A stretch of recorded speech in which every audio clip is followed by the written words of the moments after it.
I don't know if you guys have ever noticed this. I don't talk about it much. I don't know if you've noticed, but I'm quite a large fellow.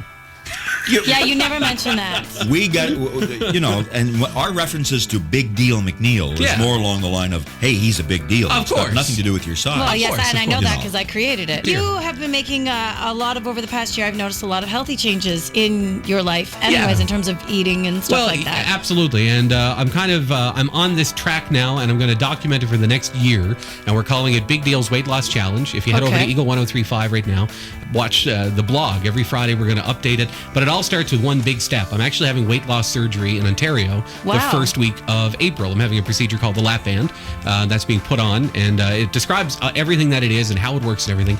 But it does dramatically change your eating habits and your patterns, and it will. So this is one of these bands that they wrap around your stomach to shrink the size of it? Right. It goes right around the top part, and it will help people. It takes willpower out of the equation. It helps you make the better choices that you need as you try to reboot your life. Because if you eat too much, you're going to get physically sick. It deals with portion control, exactly. And and to be honest, it just makes you're going to feel fuller faster on a smaller amount of food. That's the whole point. Okay. So that is a life-changing thing, and there's some foods that you can't have, and it is a big step. And I've done a ton of research, talked to a lot of doctors, healthcare professionals, nutritionists. I've got a dietitian. I'm doing this completely on the up and up, and we're going to track the entire journey over the next year with a blog. There's going to be videos. You'll be able to see what I'm doing in Ontario when I go in April. There's an accountability here, right? This is an extremely bold move on your behalf. It's absolutely about a kickstart. And the only other thing I'll say is that Cape Breton has one of the highest obesity rates. This is absolutely an issue here, and I really hope in some small way what we're going to do over the next year sparks a bigger conversation. And I think you're definitely going to influence people.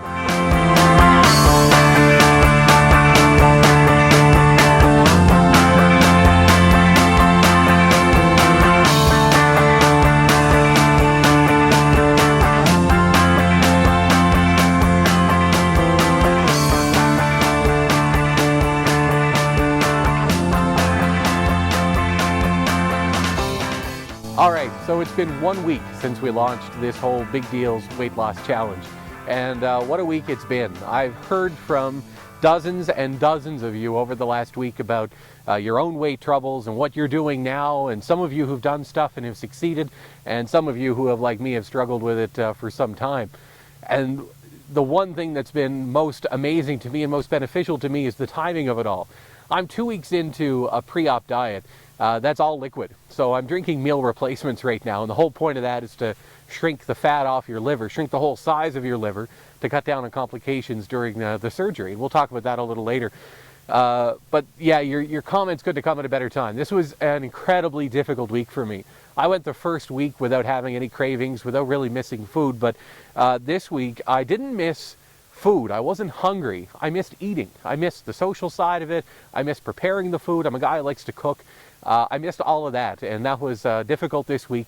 But having your support and hearing from you on a daily basis and having so many of you ask how I was getting along and how I was feeling really helped pull it all together. So what I wanted to do today was answer the top 3 questions that I got from you guys in the last week. And the first one is literally just, what is the surgery? And that's going to be the focus of my blog post today. If you give it a read at eagle1035.com, you'll see the details of what they actually do. They put a ring around the top of your stomach.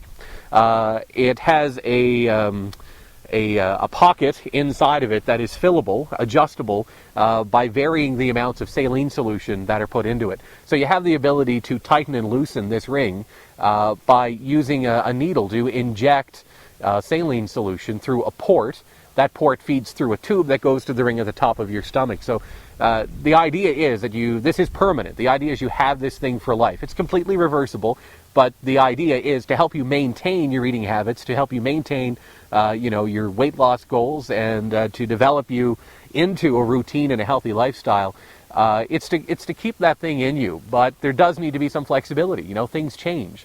And the ability to flex with this thing is what really separated lap band surgery in my mind from things like gastric bypass and other surgeries that actually physically alter the stomach. Many of these surgeries, cut the stomach and redirect upper intestines, and they're doing a lot to really just, trick your body, hormone adjustment and stuff like that. What I like about this is it's a physical, logical thing that I can understand. If you put a ring around the top of someone's stomach, you're creating a restriction that is going to help them eat less. It's going to help them be more conscious of the food they're choosing to eat and the volume of food they're choosing to eat. And that, for me, was the missing piece in everything that I have tried to do before. So for me, that's why the lap band was the right choice.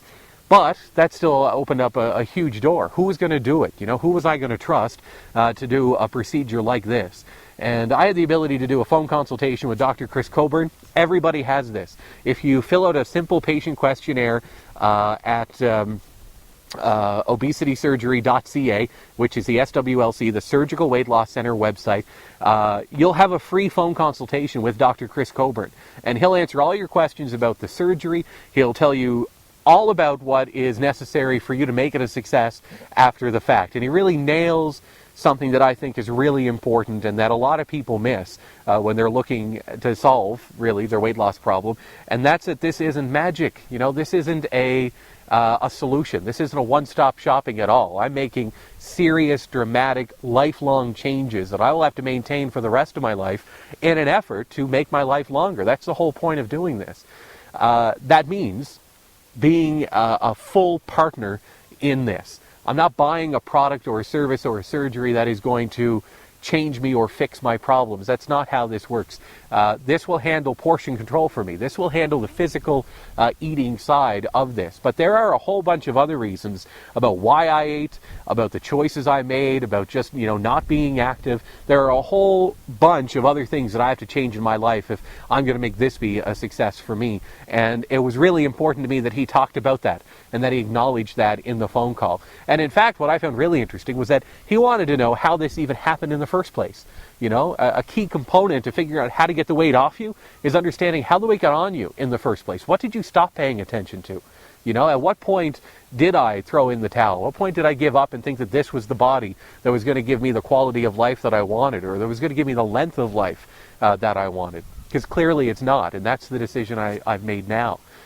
So that's what the procedure is, and that's who's doing the procedure. And for more information on both of those, because I'm certainly not an expert, you have to check out their website. It is a knowledge base of information about this surgery. It helped me make my decision. And do your own research as well. Hit up Google, look at what some of the other places are offering, and compare it to the service you can get at the Surgical Weight Loss Clinic, where they have the only bariatric certified nurse in Canada who's working on cases like this, where they have dietitians and clinicians who help you after the fact, because that's where I'm going to need the help. It's not the surgery I'm worried about. It's when I have to start making those choices on my own again. I know I need a team behind me to help me make those right choices. And that's what I'm getting from the incredible staff at the Surgical Weight Loss Center. Really can't say enough about them, because they have made these last 2 weeks, which on paper sound like they should be hell, they've made those a huge success for me. Motivation-wise, energy-wise, I haven't eaten in 2 weeks, and I honestly can't remember the last time that I felt this good. And I've dropped 30 pounds in 2 weeks, which is a remarkable feat in and of itself. If someone had told me coming into this that I had to lose 30 pounds in order to make this happen, it never, ever would have happened. It's just, that's not a motivation that clicked with me enough before to make me do the things I needed to do. But with this meal replacement program, with the pre-op diet, with the support of the folks from the Surgical Weight Loss Center, I've been able to take the steps, make the choices, and just follow the routine that's necessary to get me started on this path. So I'm very, very excited about that. Now, the second thing that all of you were asking, and it's a much more personal question, and I suspect I'll have a lot more difficulty answering it, but it really was, about how did I let myself get like this in the first place? Because, that's a huge part of this. And I put a lot of thought into this, and I don't know. And I have to say I don't know, because I'm still coming to grips with the fact that 2 weeks ago I was 460 pounds. I don't know, in my head, I don't know who that guy is. So, when the weight loss center told me that I had to get weighed, and that's a key part of this, right? You need to tell them your weight so they can figure out your BMI. And your BMI is really your gauging point of success through this whole thing. When they told me that I needed that, I thought that would be as simple as heading to the store and buying a scale. And when I got there, I noticed that, they're 250, 280, 300 pounds, and I really couldn't find any that I thought were going to do me. And at the time, I thought that I weighed, 3-something. I thought I weighed maybe 340. So I actually went to a department store and someone told me that Weight Watchers had big scales out. And I went and I bought, this is sad, I bought the scale and I opened it up in the car, put the battery in, then I drove behind the department store because this is the day I'm about to do the phone consultation with Dr. Coburn and I need to know what I weigh. And I don't want to just go back to the office with the scale and crack it open in front of everybody, right? So I'm literally behind the department store putting the scale on the ground, which is snow covered, and I'm trying to figure out why it wouldn't work. So I figure it's got something to do with the fact that I've got it on the ground or I put the batteries on wrong. So finally, out of absolute frustration, I pack it up and I take it to the office and I walk in the back door of the radio station. I go to the bathroom immediately and I put the scale together and I put it on. And now for the first time I see what the screen's actually saying. Now, I bought a scale that went up to 400 pounds and it errored out on me. And that was not a happy moment for me. I had no idea that's like a whole other milestone in my head of 400, and I didn't think I was there at all. So you fast forward an hour later, and I go to the hospital because at this point now I need this to happen. And friends of mine on Facebook, a nurse who actually works in the renal dialysis unit at the Cape Breton Regional, told me that they have just like a walk-on scale. So I walked up to their renal dialysis desk and asked the nurse if I could use their scale, and she took me over to it, and we were able to get a printout, and that's when I found out I weighed 460 pounds. So I'd love to tell you how I let this happen. I don't have any answer except to say that I checked out. You know, when I was 20, I convinced myself that being an overweight guy is what I was going to be for life, and that I was going to get out of life what I wanted from this body. That's not true anymore. I really do feel like I've just outgrown this body completely, and I'm in need of something new. And I'm willing to do whatever it takes, commitment-wise, energy-wise, and even taking a drastic step like surgery to make sure that I'm putting myself in the best starting position towards success that I possibly can be.